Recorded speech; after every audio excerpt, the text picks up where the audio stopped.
ఉంటుంది. నిజంగా మంత్రికి చిత్తశుద్ధి ఉంటే నేను రాజీనామా చేస్తా అని ఘీంకారాలు హుంకారాలు చేస్తున్నాను నేను చూసిన. మంత్రి గారు నేను అడుగుతా ఉన్నా, నిజంగా నీకు చిత్తశుద్ధి ఉంటే నువ్వు రా, మీరు నేను ఇద్దరం కలిసి హైకోర్టు సీజే దగ్గర పోదాం, వెంటనే సిట్టింగ్ జడ్జితోని ఎంక్వైరీని అడుగుదాం. సిట్టింగ్ జడ్జి గారు కనుక ఇందులో ఏం జరగలేదు మొత్తం పెట్టండి, ఫైల్స్ ఆయన ముంగట గతము ఇప్పుడు మొత్తం పెట్టండి, తప్పులేం జరగలేదు అని ఒకవేళ వారు తీర్పునిస్తే ఆయన రాజీనామా అన్నాడు కదా, రాజీనామా కాదు నేను రాజకీయ సన్యాసం చేస్తా. ఇంకొక మాట, మా మంత్రి గారికి ఒకవేళ ఏమైనా ఇబ్బంది ఉంది హైకోర్టు సీజీ దగ్గర రావడం అనుకుంటే ఇద్దరం కలిసి కేంద్రంలో ఉండే సెంట్రల్ విజిలెన్స్ కమిషనర్ ఉంటాడు, ఇద్దరం పోదాం. నెక్స్ట్ వీక్ నేను పోతా, నువ్వు కూడా రా, టైం చెప్పు, డేట్ చెప్పు, ఇద్దరం కలిసిపోదాం, సివిసికి ఇద్దాం.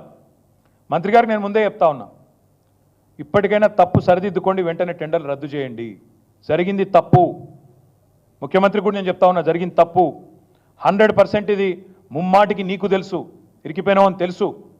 ఆశ్రిత పక్షపాతం లేకుండా, రాగద్వేషాలు లేకుండా నేను నా బంధువులకు నా కుటుంబానికి సాయం చేయను అని చెప్పి ప్రమాణ స్వీకారం చేసిన ముఖ్యమంత్రి, నీ డిపార్ట్మెంట్లో నీ కింద ఉండే మున్సిపల్ డిపార్ట్మెంట్లో నీ బావమరిది ఏది 2 కోట్లు లాభం పోయిన సంవత్సరం అంతకుముందు సంవత్సరం ఆర్జించిన ఒక కంపెనీ, కేవలం 2 crores ప్రాఫిట్ ఉన్న కంపెనీకి 1000 కోట్ల కాంట్రాక్ట్ ఇచ్చి అవినీతి జరగలేదంటే ఎవడన్నా ప్రపంచంలో నమ్ముతాడా?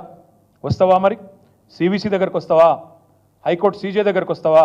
నేను వస్తా, డేట్ చెప్పు, టైం చెప్పు, నువ్వే అపాయింట్మెంట్ తీసుకో. మంత్రి గారికి అంత చిత్తశుద్ధి ఉంటే రా, నేను వస్తా, వాళ్ళ విచారణ మొత్తం ఫైల్స్ పెట్టండి. ఇప్పటికైనా ప్రభుత్వాన్ని నేను డిమాండ్ చేస్తున్నా, సిగ్గు తెచ్చుకోండి, ఇంత బరి తెగింపు మంచిది కాదు.